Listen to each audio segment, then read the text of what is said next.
Olá! Seja muito bem-vindo e bem-vinda ao Crypto News, o programa da BMC que te trará o melhor do mundo das criptomoedas. Meu nome é Rafael Lara, estarei com vocês aqui nos próximos 30, 40 minutos e iremos juntos desmistificar os assuntos mais polêmicos do mercado digital. E o tema do programa de hoje é sobre mineração. Afinal, o que é a mineração do Bitcoin? A mineração é o processo de usar a capacidade de processamento para processar transações, garantir a segurança da rede e manter todos os participantes do sistema sincronizados. É como se fosse um data center do Bitcoin, só que foi projetado para ser totalmente descentralizado, com mineradores em todos os países e nenhum em particular tendo controle sobre a rede. O processo é chamado de mineração e uma analogia à mineração do ouro, porque é um mecanismo temporário utilizado na emissão de novos Bitcoins. Contudo, diferentemente da mineração do ouro, a mineração de Bitcoin dá uma recompensa em troca dos serviços essenciais para operar a rede segura de pagamentos aí digitais. E hoje a gente deve receber aí, o grande Wendell Smith da Vertex Technologies, que vai comentar com a gente aí um pouco sobre o cenário da mineração de Bitcoin e também sobre trade de Bitcoin. Será que dá certo? Mas antes de chamá-lo, vamos dar aqui a cotação do Bitcoin, O Bitcoin que está subindo 4,27% na cotação em dólar aos 49 mil dólares aí nesse momento, redondinhos. Já no real, ele sobe 2,73% aos 257.346 R$46, desculpa, eu ia falar pontos, aqui minha cabeça ainda no BMCenal. Olha, inclusive, gente, já vai mandando aí suas perguntas, sua saudação, aí, seu boa noite. Chega mais, pode perguntar que aqui o espaço é totalmente aberto para a gente ir junto, saber mais sobre o mundo das criptomoedas. Bom, vamos chamar então o Wendell aqui para bater um papo com a gente aqui. Será que ele já está na escuta aqui? Vamos ver. Oi, Wendell, tudo bom? Olá, boa noite. Tudo bem? Tudo ótimo. Obrigado pelo convite, pessoal. Boa noite, eu que te agradeço por estar aqui com a gente. Wendell, bom, eu acabei de falar um pouco, um resumão do que é a mineração de Bitcoin, mas como é que ela de fato funciona, A pessoa, ela, enfim, tem que ter milhões de dólares para fazer isso, ela pode acabar fraudando aí a rede. Explica pra gente como é que ela funciona assim, de maneira obviamente simplificada aí pra gente não entrar aqui num mundo que o pessoal não sabe absolutamente nada, Sim. Não, perfeito. Essa é uma ótima pergunta, A mineração geralmente é um dos temas mais falados das criptomoedas do Bitcoin, ou menos compreendido pela maioria das pessoas, Todo mundo sabe que existe, mas exatamente muita gente tem dúvida como de fato acontece, por que ela existe, Então, geralmente, e tem vários jeitos de você explicar a mineração. Um jeito que eu costumo muito compartilhar com as pessoas é que a mineração ela existe para dois objetivos principais. Um, para colaborar com a manutenção da rede, do funcionamento da tecnologia, do blockchain, das transações, e o outro, para gerar segurança para a rede. E quando a mineração ela é executada de forma bem sucedida, como recompensa aos mineradores, que são pessoas que executam essa função, eles são recompensados com novos bitcoins. Então, na lógica da rede, novos bitcoins são criados como um incentivo a esses dois benefícios para a tecnologia: manter a tecnologia funcionando e gerar segurança para ela. E o que acontece? O produto final da atividade de mineração é o que a gente chama de bloco, ou um bloco válido. Um bloco válido que nada mais é que uma estrutura de dados que contém algumas informações, dentre elas transações que aconteceram na rede de uma criptomoeda. Então, no caso do Bitcoin, um bloco de transações de Bitcoin, um bloco de Bitcoin possui transações de Bitcoin. E a lógica é que uma vez que esse bloco ele é criado de forma bem sucedida, ele se anexa ao conjunto de blocos anteriores que existe numa rede. Por isso que chamamos a tecnologia de blockchain, que é a corrente de blocos, que são um conjunto de transações de forma sequencial, um fazendo referência ao anterior, que dá continuidade e faz a rede existir e crescer, e as transações irem sendo registradas e se tornando imutáveis.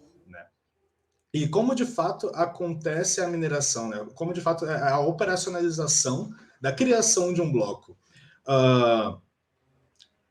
No blockchain do Bitcoin, existe uma regra que precisa se provar para a rede que foi desempenhado um trabalho na criação desse Bitcoin, desse bloco. Ou seja, você precisa provar que você realizou um trabalho nessa atividade. Né? E até que na rede do Bitcoin, esse algoritmo recebe o nome de prova de trabalho, né? Ou Proof of Work, ou POW, né? Para quem ainda não esteja familiarizado com os termos. Então, como você prova para a rede que você desempenhou um trabalho nessa atividade? A rede, ela tem uma regra que, para todo novo bloco minerado, uma das informações tem que ser essa prova de trabalho. E essa prova de trabalho se dá com a resolução de um cálculo matemático complexo. Cálculo esse que, para ser desempenhado, para ser resolvido, é necessário que seja desempenhado um poder de processamento muito grande, né? Como foi feito na introdução do tema. E para isso você hoje precisa de ter muito processamento, né? Porque na rede do Bitcoin hoje você tem uma quantidade enorme de poder de processamento e hoje você tem diversos mineradores competindo entre si para conseguir achar esse novo bloco válido, né? Essa resposta desse cálculo para anexar num bloco e competir pela recompensa de novos bitcoins. Então, para desempenhar esse poder de processamento na resolução do cálculo, aí a gente tem essas máquinas super potentes hoje, né, também chamadas aí dos chips ASICs, enfim, que são chips de alta performance que desempenham cálculos matemáticos muito rápidos e na tentativa e erro, né, tenta-se encontrar o resultado desse cálculo, né, que leva em média 10 minutos para ser encontrado. Então, a mineração, no final das contas, né, é essa atividade para, como eu disse, operacionalizada dessa forma, com desempenho de poder de processamento na resolução de um cálculo, conseguir provar para a rede que foi feito um trabalho, assim criar um novo bloco válido, que toda a rede de computadores concorde, e você dê manutenção da continuidade da tecnologia e gere segurança para ela também. Perfeito. Agora, Wendel, me veio uma questão aqui na cabeça, né? É possível minerar Bitcoin de casa, por exemplo? Né? Se eu tiver um computador ali, pego o meu PC, que eu uso para minhas coisas ali, para pagar a conta, por exemplo, enfim, pego lá o negócio e coloco para minerar Bitcoin. Dá para fazer isso? E outra pergunta, né? Se der, compensa o gasto, por exemplo? Né? Eu imagino que deve gastar energia, ou não? Ele tem ali uma rentabilidade boa. No caso do Bitcoin, né, você tem hoje, não faz sentido você tentar fazer esse cálculo, realizar esse cálculo através do seu computador de notebook, no seu notebook ou do seu computador de casa. Né? Antigamente você podia, antigamente você conseguia, né? Porque uma outra regra que a rede tem é que esse cálculo que deve ser resolvido, ele tem uma dificuldade. Né? E essa dificuldade, ela parte do princípio que, para resolver esse cálculo, deve-se demorar em média 10 minutos. Quanto mais poder de processamento é colocado na rede para achar esse cálculo, mais rápido as pessoas encontram o resultado. E para conseguir manter a rede equilibrada, a própria rede tem um sistema de reajuste da dificuldade que acontece a cada 2 semanas em média. Né? Então, quanto mais poder de processamento, as pessoas tentando ter vantagem competitiva, mais poder de processamento, passa 2 semanas, essa dificuldade ela vai aumentando. Ela vai aumentando e ela vai aumentando à medida que mais poder de processamento é colocado na rede. Então, a gente está falando de uma rede que tem 12 anos, né? Que tem esses reajustes acontecendo a cada 2 semanas. Então, sim, no início, o notebook conseguia ter uma vantagem competitiva. Passou um tempo, começou a ficar um pouco mais difícil. Então, a galera foi para as placas de vídeo que tinham mais poder de processamento. Começou a ficar competitivo também. Então, no caso do Bitcoin, precisou ter um nível mais profissional, de um chip específico, personalizado e dedicado à atividade de mineração. E hoje existem literalmente fazendas, né, como a galera chama, de mineração, que são literalmente galpões cheios de máquinas de mineração competindo por essa recompensa. Então, competir de casa contra um galpão cheio de máquinas, de fato, você tem menos vantagem competitiva. Você pode dar a sorte, né, de conseguir ganhar, né, assim, na tentativa e erro, achar primeiro que um galpão inteiro, mas as probabilidades são muito baixas. E como você falou, você tem um custo, né, de eletricidade, né, porque consome muita energia, então sua conta de luz vai vir um pouco mais alta se você tentar. Também tem a questão, se você decidir comprar uma dessas máquinas especializadas, além do custo de energia, você tem que se preocupar com o custo de refrigeração, né? Um ambiente para manter essa máquina, né? Porque você não vai botar no seu quarto perto de você, porque vai fazer calor, então você tem que ter um local específico para essa máquina ficar.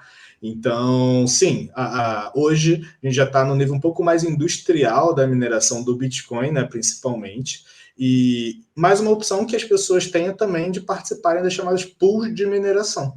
Né? O que é isso? Você junta o poder de processamento de várias pessoas para que juntos tentem competir, né, com nível de processamento mais alto.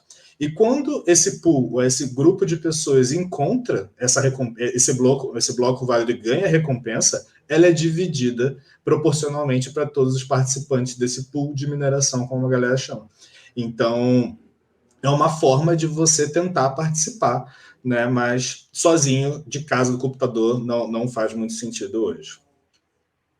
Perfeito. Agora, Wendel, me veio uma questão aqui na cabeça, né? Primeiro é o seguinte, conforme a pessoa vai minerando, né, conforme essa mineração do Bitcoin vai ocorrendo, né, os galpões vão, enfim, funcionando, o Bitcoin, eu imagino que o preço dele deve subir, correto? O Bitcoin vai sendo cada vez mais valorizado, você vai achando mais e mais, e aí ficam menos disponíveis no mercado, então, na lei da oferta e da procura, né, quanto mais raro, mais caro. Só que a gente está agora, né, no momento que não se fala em outra coisa no Brasil além da crise energética. Né? A gente está perto de uma crise hídrica, né, uma falta de chuvas imensa, e isso pode fazer com que tenha uma falta de energia, talvez um apagão no Brasil. Isso pode fazer com que o Bitcoin aqui sofra um baque com isso? A falta de chuvas pode afetar aí o desempenho do Bitcoin ou não tem nada a ver? Né? O que pode acontecer lá lá nos Estados Unidos pode continuar ocorrendo, que vai continuar tudo numa boa?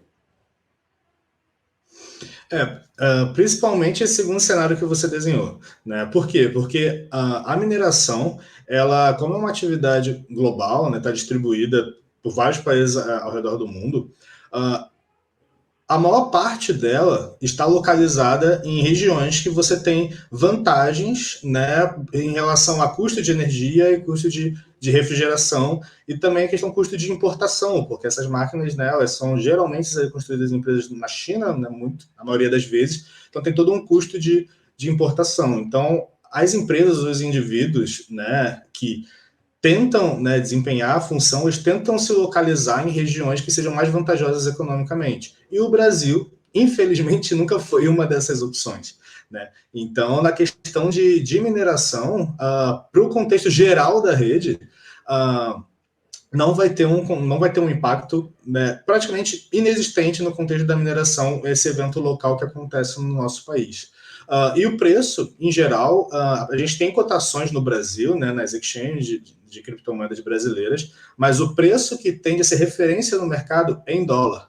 Né? Então, o impacto no preço também tende a ser mínimo, porque o impacto da possível crise energética no Brasil, na mineração e no preço do Bitcoin é muito mínimo ou quase inexistente.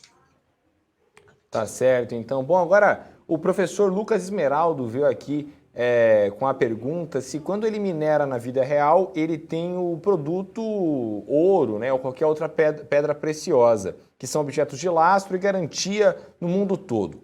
No mundo digital, né, no mundo cripto, como é que isso funciona, Wendel? Tá. Quando a mineração é realizada de forma bem sucedida, ou seja, é criado um novo bloco válido na rede, você contribui para a manutenção e para a segurança dela, a recompensa são novos bitcoins. Né? Então, como eu disse no início, essa é uma forma de incentivar a manutenção da rede, você dando novos bitcoins. E no caso do Bitcoin, a gente está falando de 6,5 bitcoins em média a cada 10 minutos. Né? Se a gente for pegar a cotação atual, a gente está falando, se eu não me engano, de mais de R$ 1,5 milhão em média a cada 10 minutos de incentivo às pessoas a manterem a rede funcionando. Então, a recompensa são novos bitcoins e esse é o produto da mineração. No caso, no mundo real, nós temos o ouro, nós temos as outras pedras preciosas. No caso do Bitcoin, nós temos novos ouros digitais, como algumas pessoas chamam o Bitcoin. Ouro digital ou ouro 2.0, mas são novos Bitcoins que são criados. Entendi. Agora, o próprio professor também falou assim, ó.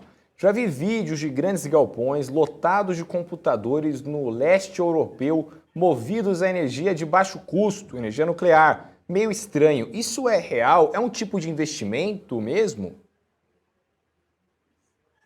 Sim, sim. A mineração já está a um nível industrial, como o exemplo do professor. Então, hoje é desempenhado, né, grandes empresas ou grupos de pessoas, enfim, investem uma quantia significativa na atividade de mineração, porque o retorno ele tende a ser interessante, principalmente se é uma localidade que você tem algum tipo de incentivo ou um baixo custo para realizar a mineração. Então, apesar da mineração ela consumir energia, dado que o custo de energia interfere diretamente na margem de lucro da operação, há um incentivo de busca de locais que você tenha uma fonte de energia renovável ou uma fonte de energia mais barata, mais acessível.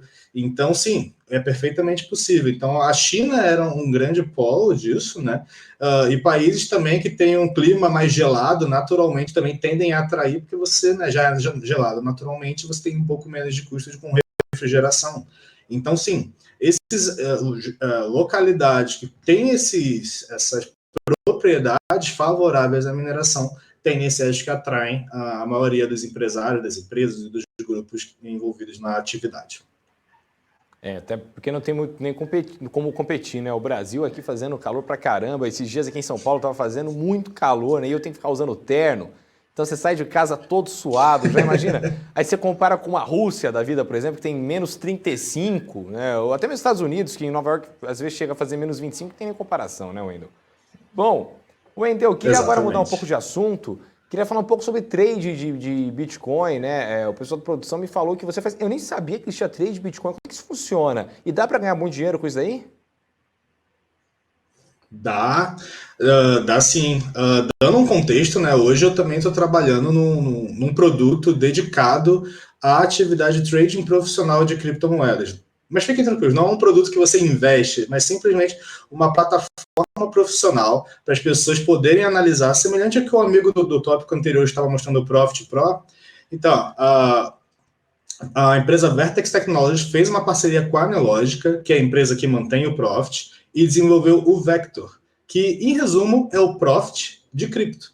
Né? Então, pegou as mesmas funcionalidades que o amigo estava mostrando no tópico anterior e adaptou para o contexto de criptoativos. Então, tenho trabalhado nos quase últimos 2 anos nesse projeto, em parceria com a Analogica, e já está no mercado, né, oferecendo para todo o público brasileiro e internacional também, uma ferramenta avançada para que possam realizar operações de alta performance no mercado de cripto. Então, sim, se a gente fosse pegar o gráfico de algumas criptomoedas esse ano, sim, você teria muitas surpresas muito interessantes. Né? O Bitcoin, por exemplo, só esse ano ele estava se valorizando mais de 50%. Mas tem algumas outras criptomoedas, um pouco menos desconhecidas do público geral, que estão valorizando mais de 1000% só esse ano, ou 5.000%, dependendo da criptomoeda. Então, sim, trading de cripto... Exatamente. Ficou bem famoso recentemente, né? Então, todos esses gráficos, todas essas análises, você consegue acompanhar dentro desse produto Vector. E sim, hoje os traders têm a mesma ferramental da B3 profissional para operar criptomoedas. Então, sim, trading de cripto acontece, né? Nós temos bastante usuários que usam o produto e sim, eles estão bem contentes de conseguir ter resultados bem interessantes, analisando por conta própria, né? E fazendo as análises dele. Então, sim, hoje temos isso à disposição. Agora, uma pergunta que me veio aqui na cabeça, né? Porque eu que faço, inclusive, o BMC Now, né? A gente usa lá o Profit Pro, enfim, que notícia sensacional, né? Muito legal ter essa expansão da ferramenta, né? Inclusive para trazer mais gente para o mercado. Mas assim, no trade de ações, né, as pessoas elas têm os analistas técnicos, por exemplo, né, que utilizam ali, enfim, Fibonacci, como o Wall Street usa, o ombro, cabeça-ombro, enfim, para determinar ali o movimento do tal ativo e como aquilo ali aconteceu. Só que são movimentações de 2%, 1%, 3%, 0,5%. Enquanto nas criptomoedas, você acabou de falar, por exemplo, teve 5.000% no X-Infinity.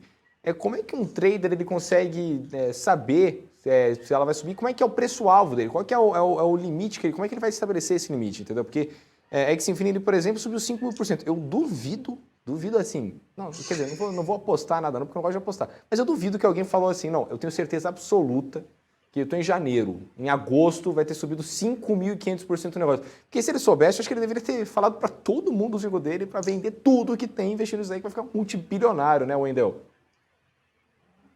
Concordo plenamente com você. As ferramentas de análise técnicas, né, da B3, mercado tradicional, financeiro tradicional, são perfeitamente aplicadas no mercado de cripto. Né? Então, como eu disse, nós trouxemos o mesmo ferramental analítico, operacional do Profit para o mercado de cripto e funciona perfeitamente. E algumas pessoas até dizem que é até um pouco mais assertivo alguns indicadores, né? Dado a descentralização do mercado, tende a ter um pouco mais de assertividade, dado algumas pessoas que já nos trouxeram feedbacks. Então, sim, é difícil você prever ali um alvo exato, vários indicadores, várias teorias podem nos ajudar. Muitos desses alvos, eles podem se concretizar, mas uma coisa que criptomoedas têm historicamente, ele supera, e às vezes em muito, as nossas expectativas. Eu acho que eu particularmente estou estudando criptomoedas há mais de 5 anos, trabalhando no mercado de criptomoedas há quase 4, e uma coisa que eu sempre vi é que todo mundo que tem um pouco mais de tempo no mercado tem uma história de que comprou, achava que subiu muito, seja lá o que muito signifique, 100%, 200, 500, e achou, caramba, já estou com lucro ótimo, vou vender. E quando vende, continua subindo e vai embora. Com certeza, muitas pessoas compraram a Axie Infinity no início do ano. Uma galera deve ter feito isso, porque uma coisa que eu aprendi nesse tempo de mercado é que o mercado ele tem uma volatilidade alta, ele sobe, mas ele tem uma grande capacidade de superar as expectativas até mais otimistas da maioria das pessoas. Então, é difícil prever. Por isso que o importante é estar exposto, nem que seja minimamente, né, ter uma parcela pequena do capital, fazendo uma gestão de risco. O importante é estar exposto e, de preferência, focando no longo prazo para que vai que você pegue uma onda dessa de 5.000% da Axie Infinity. Né? Falando em Axie Infinity, inclusive, uma das grandes questões hoje do mundo cripto é se ela ainda tem espaço para crescer, né, Wendel? Ela bateu os $70, né? Inclusive, vou até dar uma olhada aqui. Tava vendo agora há pouco, né? Axie Infinity bateu, está nesse momento negociada a, deixa eu pegar aqui, vamos lá, Axie Infinity AXS, desculpa, aos $72 o preço. $72 subindo. Sim. Exatamente. Você acha que ainda tem espaço para ela? Qual que você acha que deveria ser o preço-alvo, então, que a pessoa está investindo? Porque vamos supor que alguém pegou ali aos 10 centavos de dólar. O negócio está disparando. O negócio foi para $72. Mas assim, se for bater $200, por exemplo, acho que ainda vale a pena a pessoa segurar. Mas onde é que você acha que a pessoa deveria ficar um pouco mais receosa, assim, né? Pegar o timing dela para escapar ali, né, de uma possível queda brusca que às vezes acontece, né? Na maior parte dos ativos isso acontece. Sim. É uma pergunta difícil de responder, né? Mas a Axie Infinity, né, dada a valorização, né, sempre há um potencial ali de ser realizada uma realização de lucros, né?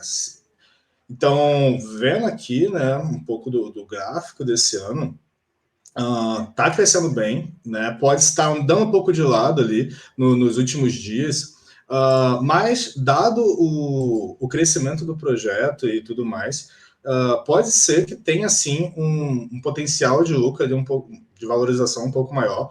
Isso não é uma recomendação de investimento, né? É importante frisar isso, mas dado ali algumas expectativas, né, de mais uso do produto, a galera cada vez mais engajando, aumentando o volume negociado, e tudo mais, e mais pessoas vindo, né, também para o mercado, e não podemos esquecer o fator Bitcoin, né? Bitcoin, quando o Bitcoin sobe, ele tende também a puxar outras criptomoedas, e hoje ele deu um pouco da recuperada, né, da queda que ele teve nos últimos dias. Então, partindo do princípio que o Bitcoin pode também ser uma forma de pensar no crescimento do mercado de uma forma geral, a galera ali que acredita que o Bitcoin pode bater $100.000 e tudo mais, usar isso como um proxy, uma referência para acreditar que o Axie Infinity ou as outras criptomoedas também podem pelo menos valorizar mais mínimo de 100% de valorização.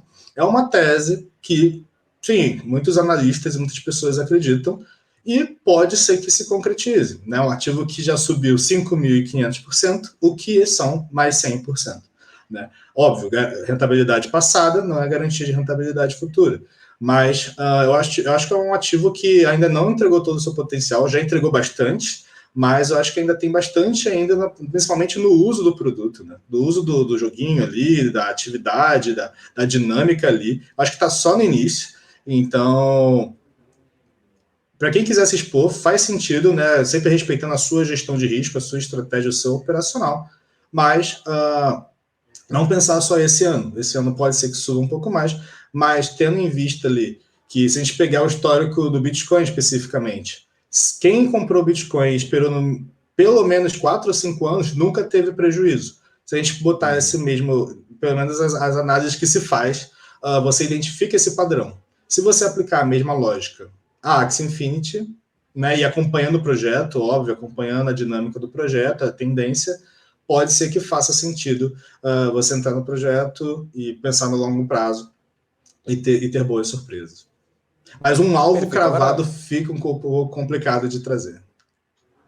Show de bola, então. Ó, o Danilo aqui fazendo uma pergunta que eu não posso falar nomes de empresas nem nada do tipo, mas falando de algumas empresas que acabam prometendo aí na hora de vender seus cursos, enfim, carteiras recomendadas, de você colocar R$500 em algumas criptomoedas e aquilo ali vai explodir para R$1 milhão, pode acabar explodindo a R$1 milhão. Ele está perguntando se isso não acaba iludindo a galera, né? O que você pensa sobre isso? Você acha que isso pode acabar fazendo o investidor novo, né? O cara que está entrando agora, pode acabar se decepcionando aí, afastando a pessoa? Não seria melhor a pessoa entrar de pouco em pouco com Bitcoin, com Ethereum? Ou você acha que está tudo válido, né? A pessoa pode entrar aí, enfim, vale o risco? O que você acha sobre o assunto? Eu acredito que o melhor jeito da pessoa se entrar ou se expor ao mercado de criptomoedas, antes de pensar em botar qualquer valor, entender sobre a tecnologia. Né? Existem, estão sendo criados, e crescendo diversos tipos de relatórios, de indicações e tudo mais. Acho que pode ser válido você consumir alguns deles para ter algum contexto, se você não sabe nada. Começar sabendo alguma coisa, né? Mas é importante você focar no início e entender sobre a tecnologia. Né? Entender sobre a tecnologia, a gente fala um pouquinho de mineração, entender, aprofundar ali como é que funciona e tudo mais, esse cálculo matemático, entender um pouco mais, entender sobre as outras criptomoedas. Quando você estiver confortável, também não pode esquecer que, além do conhecimento teórico da tecnologia, que é importantíssimo, também tem a questão das finanças, da questão do seu portfólio, né? O que pode acontecer é que uma pessoa que ainda não tem as suas finanças devidamente organizadas, né, e infelizmente nós temos uma parcela da população que é endividada, possa achar que um tipo de promessa ou recomendação dessa, ou expectativa de alta valorização de alguma criptomoeda, a pessoa acha que, poxa, eu vou botar ali um dinheiro que eu não posso perder com a expectativa de resolver os meus problemas que eu tenho, né, com dívidas ou alguma outra coisa. Né? Acho que o grande perigo é a pessoa achar que ali vai ser a solução dos problemas dela. Né? E a gente sabe que investimentos é algo que vem para multiplicar o patrimônio, mas não e de um patrimônio que você parte do princípio que as suas finanças já estão organizadas. Né? Não é o investimento que vai resolver a sua vida financeira, a questão de dívidas e tudo mais, a princípio. Né? Investimentos vêm para multiplicar um patrimônio e melhorar uma situação que já está boa. Né? Então, tem muito essa questão de que você conheça a tecnologia, você organize suas finanças, né? Você poupe, você separe um dinheiro que você possa perder, porque criptomoedas, né, sempre o risco de qualquer ativo, mas criptomoedas, dada a volatilidade, você pode, em tese, perder tudo, né? Então, o risco máximo é perder tudo, né? Então, tem criptomoedas que há 5 anos eram muito interessantes, hoje elas já valem menos, né? Então, se você fosse expor, mesmo assim, conhecendo a tecnologia, organizando as suas finanças, a melhor sugestão é você começar com pouco. Né? E pouco pode variar de pessoa para pessoa, mas que seja uma quantidade que esteja alinhada com a sua gestão de risco, com a sua tendência, com a sua tolerância a risco também, né? Quanto você aceita perder e está tranquilo, você vai dormir tranquilo. Né? Isso para algumas pessoas podem ser R$50, para outras pode ser 100, mas a ideia é que você vai começando de pouco em pouco para você se acostumar. Como você compra uma criptomoeda? Você precisa se acostumar com o processo, né? Saber como comprar, como vender, como sacar, como depositar de uma exchange. É importante que você se familiarize com isso e comece com pouco. E você se familiarize com a volatilidade do mercado, né? Então, poxa, você está falando aqui de valorização de 5.000% de uma criptomoeda, mas não são todas que acontecem isso, né? E pode subir muito, mas também pode cair. A gente viu que alguns meses atrás várias criptomoedas fazendo uma correção de 50%. Todo mundo está preparado para isso? A maioria dos iniciantes não. Então, nunca se sabe quando pode acontecer novamente. Então, começar com pouco, respeitando a sua gestão de risco, se familiarizando com o processo de compra e venda e se acostumando com a volatilidade. Uma vez que você fica vacinado, vamos dizer assim, contra todas essas questões, aí, beleza, você pode ir se expondo um pouco mais e fazendo ali a sua gestão de portfólio de acordo com o seu perfil. Então é isso aí, então. A gente fazendo um resumão aí, não importa o lugar que vai te recomendar alguma coisa ou não, por melhor que a pessoa seja, pode ser o Warren Buffett vindo aqui recomendar a ação.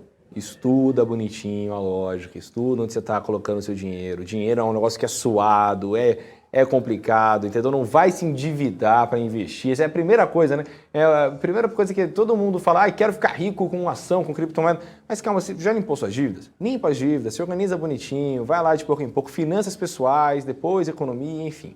Então aí vai de pouco em pouco, vai estudando, vai investindo, vai se acostumando com o risco para você não se apavorar, né? Às vezes pode perder 50% num dia e às vezes pode disparar 5 mil. Então, calma, vai de pouco em pouco aí, para não tomar nenhum prejuízo, né? É aquela música lá, né? Dinheiro na mão é vendaval. Então, toma cuidado, vai de pouco em pouco, vai estudando, que tá tudo certo. Bom, já são 6h41 já, vou pegar aqui uma última aqui, ó. O Guilherme Veloso perguntando aqui, bota em qual agora? Tenho 500 conto no bolso aqui. O Emerson aqui, ó, perguntando, Wendel, o mercado financeiro é dominado por robôs, HFT, alta frequência. No mercado de criptos, é possível operar utilizando esses robôs? Sim, é possível utilizar, né? Você não tem a princípio, não tem uma porcentagem tão grande quanto ainda tem no mercado financeiro tradicional, né? Mas, sim, é possível utilizar esses robôs. E um robô também muito popular, que algumas pessoas usam, ou também fazem, às vezes, de forma manual, são as estratégias de arbitragem, né? Isso por quê? Porque a gente tem ali a figura da exchange, né? Que é a instituição, né, que viabiliza as compras e vendas dos investidores, dos traders, né? E cada uma delas tem uma cotação de um ativo, né? De um par de negociação. Então, você tem o preço do Bitcoin numa exchange aqui no Brasil, você tem o preço do Bitcoin numa exchange nos Estados Unidos, uma outra na Ásia, e em determinado momento pode haver um descasamento, né? Uma ineficiência de mercado, descasamento de preço, que você pode se aproveitar e comprar barato em um lugar e vender caro no outro. Então, você também tem a presença de robôs que focam nisso, né, de pegar essas oportunidades, também tem a presença deles, mas com certeza você conseguir ali, né, se você for uma pessoa que você tem acesso a esse tipo de tecnologia, você com certeza pode aplicar ela. E uma das coisas que está no nosso roadmap aqui na Vertex Technologies é também conseguir oferecer soluções automatizadas para os nossos usuários, mas claro, uma automatização que você saiba configurar os parâmetros, né, que o usuário tenha controle sobre os parâmetros de suas estratégias e possa executar de forma automatizada. Né? Isso é algo que está no roadmap um pouco mais para esse final desse ano que vem, mas a gente também vai conseguir oferecer isso para o público de varejo em breve. Mas hoje você também já encontra outros serviços, né? Geralmente empresas internacionais. Então, no Brasil tem poucas empresas fazendo isso. Então, a gente também tende a aproveitar essa oportunidade de mercado, porque muitos usuários querem se aproveitar dessa particularidade do mundo cripto de não fechar. Né? Então, pode ter oportunidade de madrugada e você não está vendo. Então, ter um robô ali, uma automatização te auxiliando, pode sim ser muito útil. Show de bola, Wendel. Bom, já são 6h43 aqui, então queria lhe agradecer, viu, Wendel, por participar aqui do Crypto News. Foi uma honra enorme recebê-lo. Quando quiser voltar, sinta-se à vontade, não só aqui no Crypto News, mas em como toda a grade de programação aí da BMC News, tá certo? Eu que agradeço, muito obrigado pelo convite. Gostei muito aqui de compartilhar um pouco do meu conhecimento. Agradeço também a audiência do seu público e estou à disposição também. Então, eu só também queria aproveitar para convidar todo mundo para conhecer o Vector, né? É só botar no Google Vector Crypto com y.com.br.